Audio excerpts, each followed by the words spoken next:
बोला पुंडलिका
पवन पुत्र हनुमान की रामेश्वर महाराज की ज्ञानदेव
जाता पळय तो एक रिंगणाचो प्रकार आसा माऊली.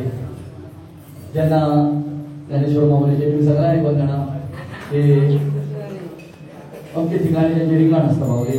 आणि रिंगणात न्ही हे भक्त मंडळी वारकरी मंडळी खूप तरेचे तरी कमी आणि खंयच्याच प्रकार असता माऊली. ते खूपशे तरेन हे करून आपले वारकरी आपल्या वारीक मजा लुटता माऊली, आनंद घेता.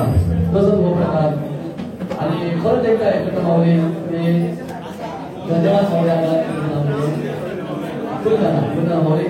बरोबर तुझी इच्छा अपूर्ण आशिल्ली तेन्ना ती ह्या मारुतीराया कडेन आनी अपूर्ण जाल्ली आसा. नाल्यार बरोबर आमकां दिसता माऊली आपूण जर कितें नाजाल्यार आमी एक पूर्ण आमकां केलो दिसता माऊली. पूर्ण भाऊ माऊलीच्या तशें पूर्ण जाल्ली आसा माऊली. आणि रिंगणाच्यो जाल्ली आसा. आतां चड टायम घेना माऊली आमी आतां रोखडीच आरतीक तयारी करता.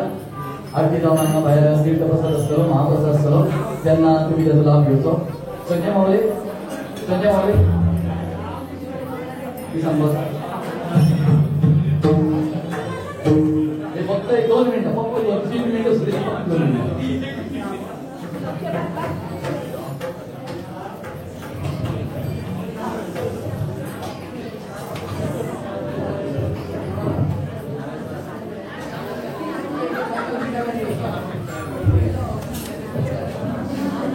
रामकृष्ण माऊली, सगळे रामकृष्ण माऊली नमस्कार.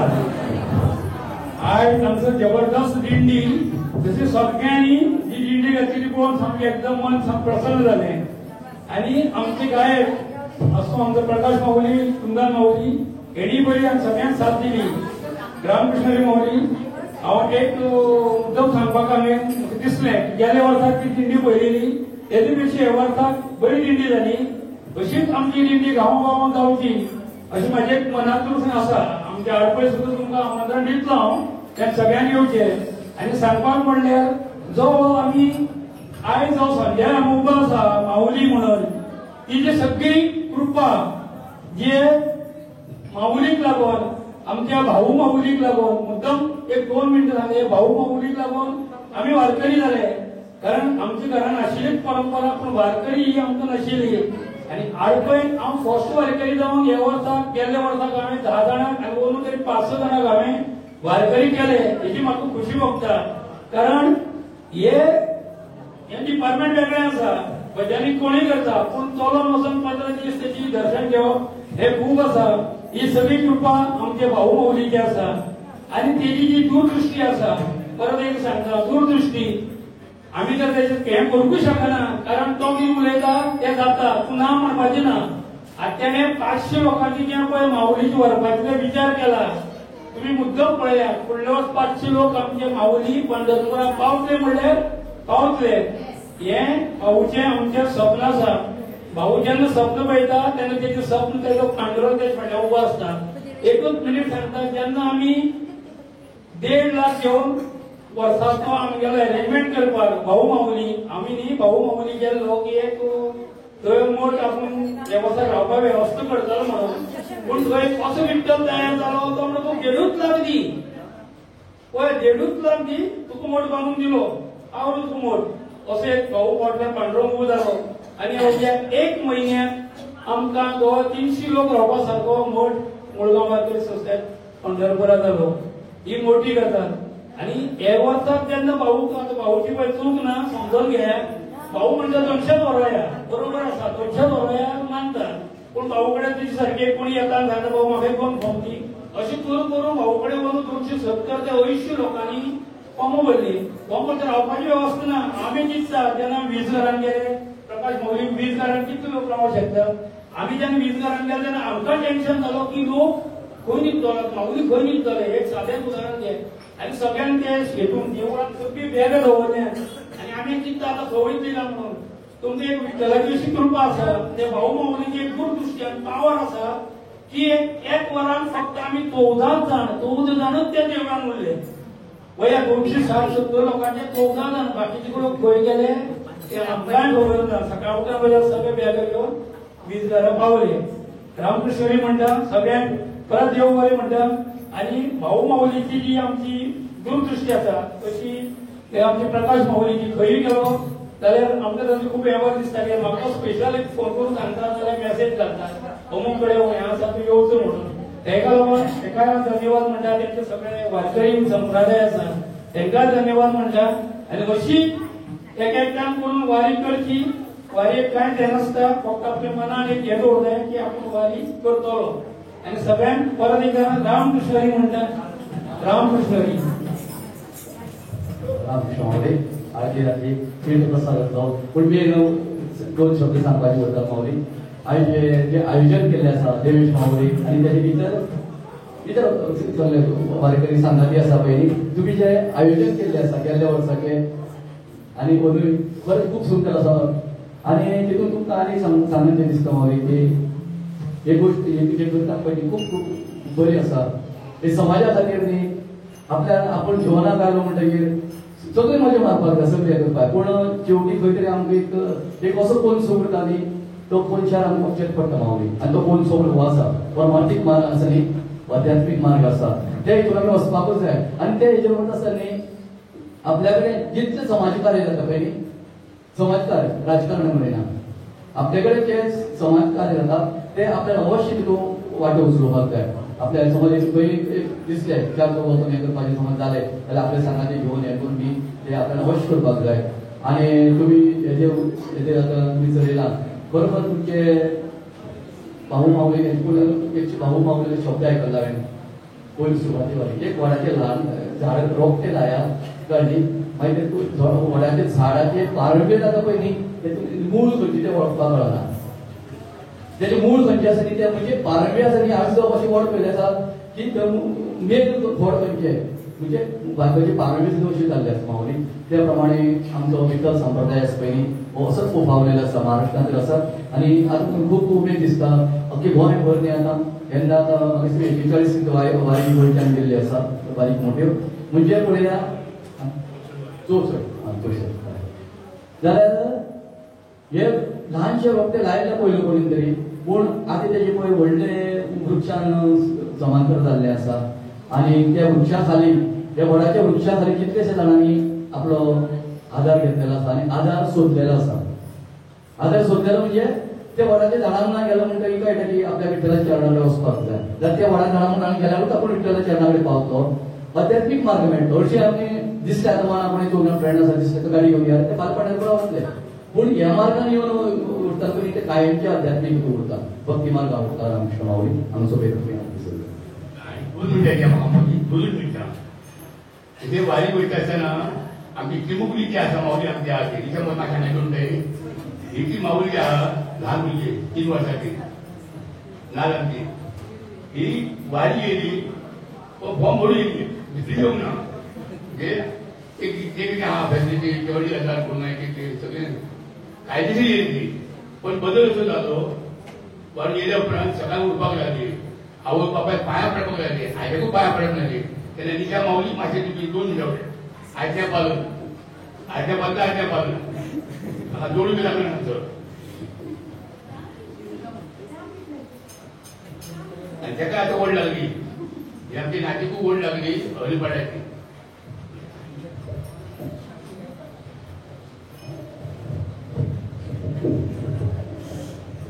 रामकृष्ण हरी सगळ्यांक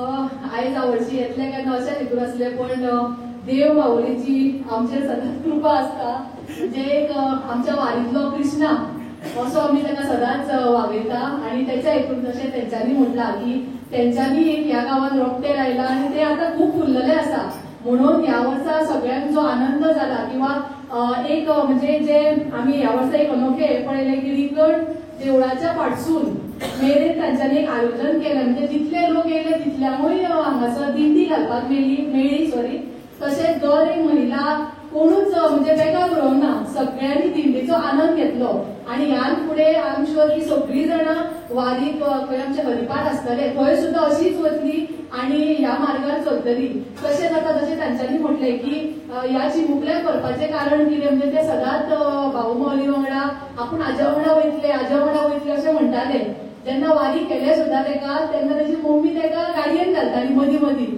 म्हणून ते कितले हुशार पळयात ते कितें करताले सकाळीं उठनासले ओगी न्हिदून रावताले आनी मम्मी जशी वारीक चलपाक लागली की उठताले. हांवें विचारलें ताका कित्याक उठना तूं बेगीन आनी मागीर कित्याक उठता? ना मम्मी म्हाका गाडयेन घालता न्हू, म्हाका वारीक चलपाक जाय म्हणून ते अशी नाटकां करताले. आनी आतां सुद्दां हांव ताका घरा कडेन पळयता. जशें पप्पान म्हटलें आमच्या आयज हांव सकाळी पुजा करताले तेन्ना ते म्हाज्या पांया पडले. आमचो कुत्रो आसा तेज्या सुद्दां पांया पडले. सो हे जे म्हणजे विचार आसा किंवा ही जी प्रवृत्ती आसा ती पळोवनूच कळटली. आमी कितले फावटी आतां तेंच्यांनी सुद्दां तुमकां 10 फावटी सांगले पण ती करची ना. तेन्ना सगळ्यांनी वारीचो अनुभव घेवचो आनी आपल्या कडसून. आत्तां म्हाका एक भायर माऊली सांगताली की ते आळंदीक वारीक वता. ते सांगताले की आमी एवढीयर 5 जाणां 4 जाणां व्हरपाक ट्राय करता. सो तशेंच तुमी सुद्दां ह्या मार्गार जितल्या लोकांक हाडूंक शकता. हे कितें मेंबरशीप न्हू, सबस्क्रिप्शन ना, तशें काय हे ना किंवा तेका व्हेलो म्हणून आपल्याक फायदो हांगा जावचो ना. बट तो फायदो वयर हो तुमचो नोंद जालो वतलो आनी तुमकां हेजो अनुभव तसोच फायदो मेळटलो ही आमकां म्हणजे मनापासून इच्छा आसा. आनी आतां म्हाजी 4 वर्सां जाली आनी हांव आनी फुडलीं 15 वर्सां 20 वर्सां जाता तितलो मेरेन करतले असो ध्येय धरता. तशें सगळ्यांनी धरचे आनी करचे. रामकृष्ण. धन्यवाद माऊली.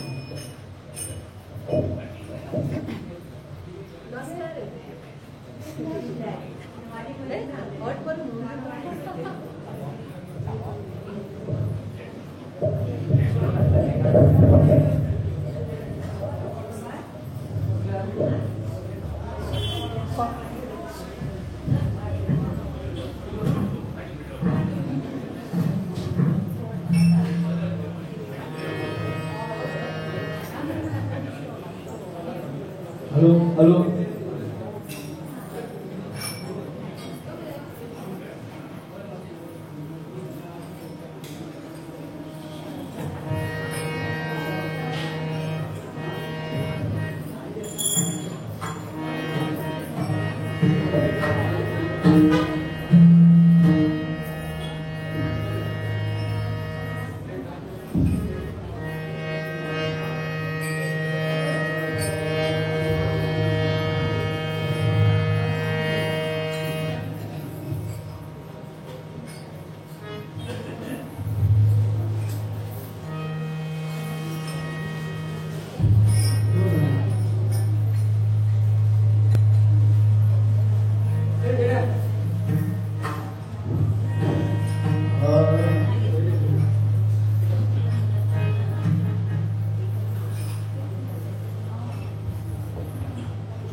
एकादश 21 तारीख आणि आम्ही एकादश साजरी असते ती बोलू हनुमंत ज्ञानेश्वर नाईक मारुतीवाडा दत्त मंदिराकडे 7 वाजता सुरू झाली.